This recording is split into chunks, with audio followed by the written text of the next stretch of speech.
रामायण जो है ना, ये तो है भैया, क्या चीज, एक काव्य है। लेकिन एक्चुअली में रामायण एक लीला है। लीला मतलब समझते हैं, मैच फिक्सिंग।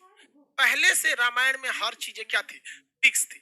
लेकिन हमारे देश की शिक्षा व्यवस्था इतनी चौपट कि हमें और आपको समझने का मौका ही नहीं दिया, और इसे एक धार्मिक किताब बन के रख दिया। रामायण को अक्सर कहा जाता है राम लीला, देखते हैं। ये राम जी की क्या थी, लीला थी।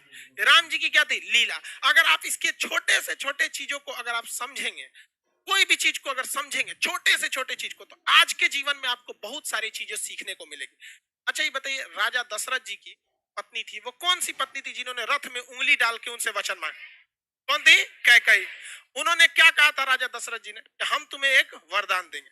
बदले में उन्हें क्या कहा, कि हम उचित समय आने पर आपसे क्या मांगेंगे, वरदान।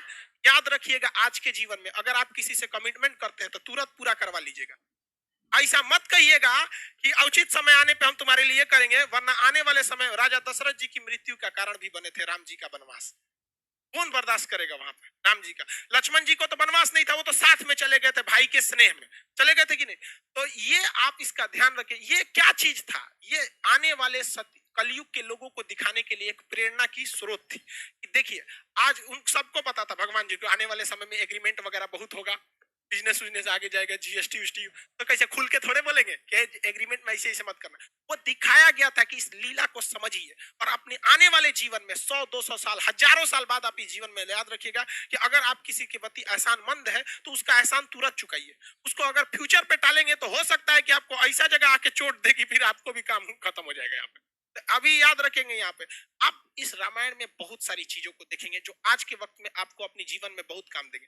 जब लक्ष्मण जी हिरण को ढूंढने गए थे, वो एक क्या किए थे, लक्ष्मण रेखा खींचे थे, और सीता जी से क्या कहते कि सीता जी आप इसके बाहर नहीं जाइए।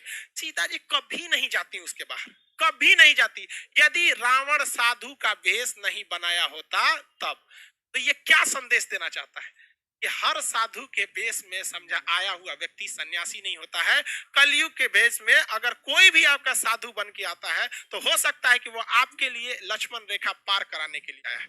इसलिए आंख बंद करके भरोसा नहीं कीजिएगा, क्योंकि सीता जी जैसी जब वो भगवान की पत्नी जब धोखा खा सकती है, तो हम जैसे तुच्छ मानव लोग की औकात कौन सी औकात है हमारी?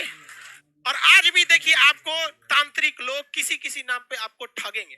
ये एक लीला है, लेकिन हमारी सिस्टम में जब अंग्रेज आए थे तो इस तरह से पढ़ा के गए कि हमारे और आपके दिमाग पे एक ताला मार दिया कि बौद्ध ग्रंथों में कुछ भी है तो आप इसे नहीं पढ़ेंगे, क्योंकि आपके दिमाग पे ताला मारा गया है कि आप हिंदू हैं, आप मुसलमान हैं, आप सिख हैं।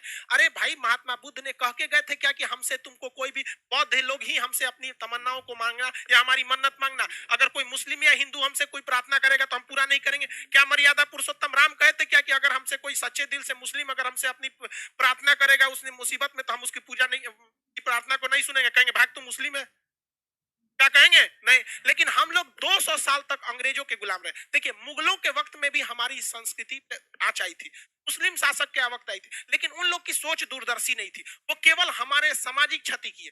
लेकिन जब अंग्रेज का शासन आया ना, मेंटली बर्बाद कर दिया सब, जिसका खामियाजा आज भी हमें भुगतना पड़ता है। जबकि ये साफ संदेश था राम जी का कि देखिए, हमारी खुद की पत्नी भी धोखा खा सकती है, तो आप आदमी किस दे। इसलिए जब कभी भी कोई धार्मिक चीज में अगर आए तो उसे एक बार जांच परख लीजिएगा। हम ये नहीं कहते हैं कि सब गलत है, लेकिन जांच परख जरूर लीजिएगा।